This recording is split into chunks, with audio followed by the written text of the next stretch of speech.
Hello, my name is Brian Solis. Maybe you know me as the author of X, The Experience When Business Meets Design, or who knows, maybe because of my famous Instagram account. Anyway, I just wanted to take a moment to say hello to Hank and the class, everyone over there at USC. I'm in an airport, which is the story of my life, so as you can tell with this grand backdrop that I've created, I wanted to spend a minute here before my flight to share with you some answers to questions that Hank was kind enough to share, and hopefully I can give you some insights that'll help you. The first question is, what will be the biggest changes or challenges in marketing communications in the next 3 years? Whew, how much time do I have and how much strength do I have to hold this phone steady for a little bit? Because that is going to take a while. Camera move for dramatic effect, because this is a pretty deep answer. The reality is that everything's going to change and already has changed. In fact, Hank's doing his best to help you prepare for the future, and that's why he's there, and we're friends because I admire how he's pushed the industry forward, and it's only going to keep moving forward. You have companies like the Jerry Agency and all of these new media startups who are figuring out ways to manipulate media and attention and redefine what it even means to get attention, and how not only do you measure it, but how do you move attention from just aha to doing something that is not only measurable but constructive or productive. How we talk, how we communicate, every platform, everything is changing. So you never stop learning and you never stop experimenting. Innovation is part of the game now.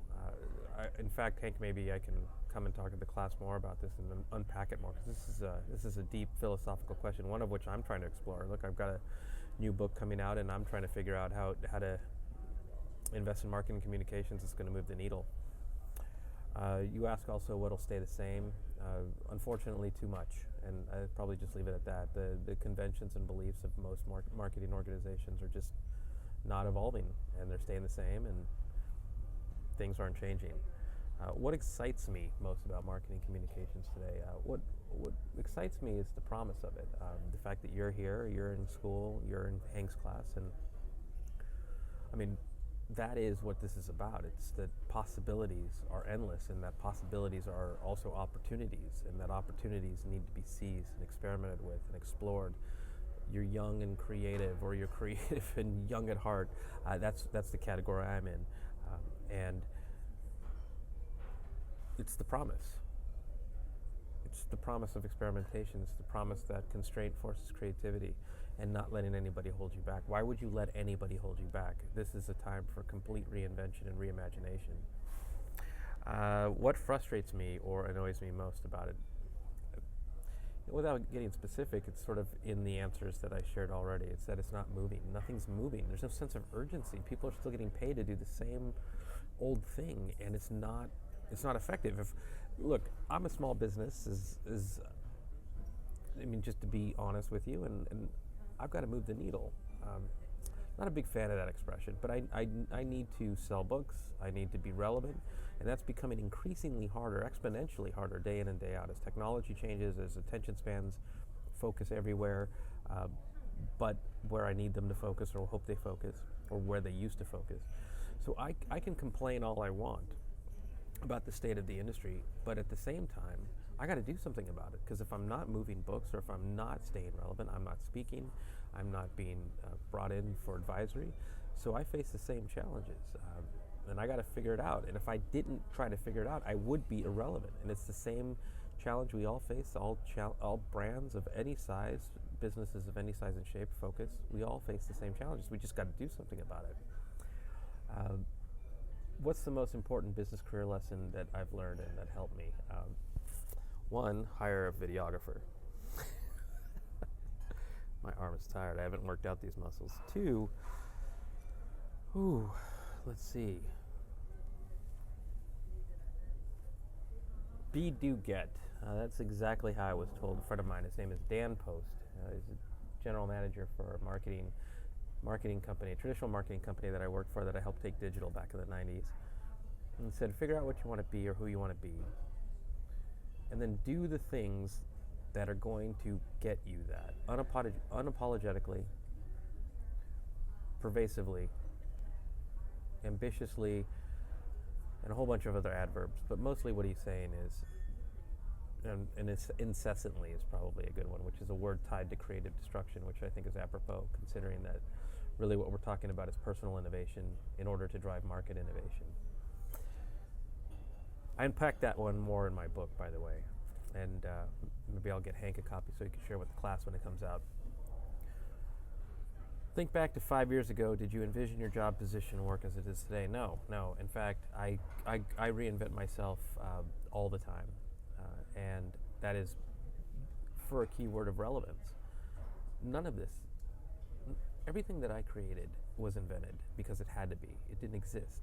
But if I wanted to keep around or help companies stay around, we had to invent as we went, and that's the point of all of this. How did you develop the skills of speaking so engaged? Well, Hank, thank you. That question's very sweet, actually. I didn't, and that is probably the answer. I know people who hire speaking coaches and who rehearse, and all I got is what's in here. Not my throat, my heart. I just didn't want to hit the microphone. That's all I have.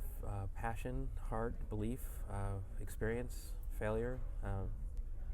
That's what I share when I speak.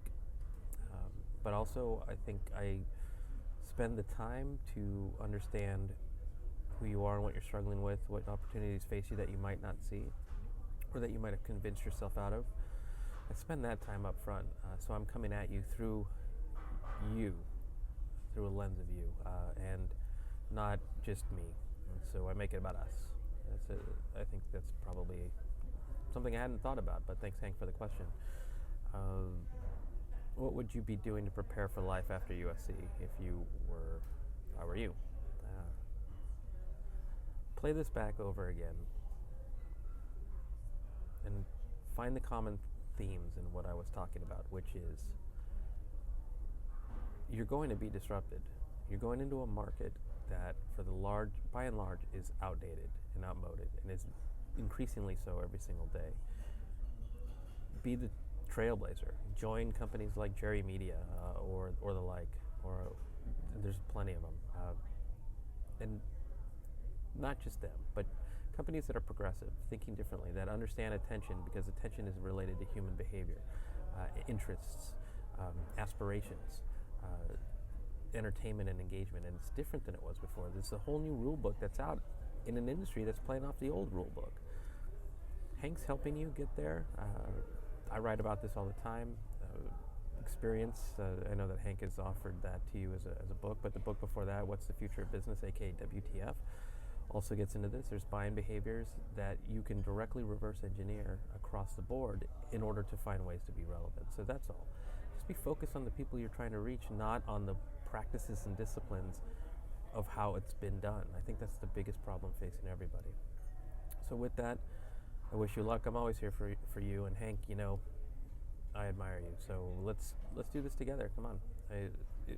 If not us, then who?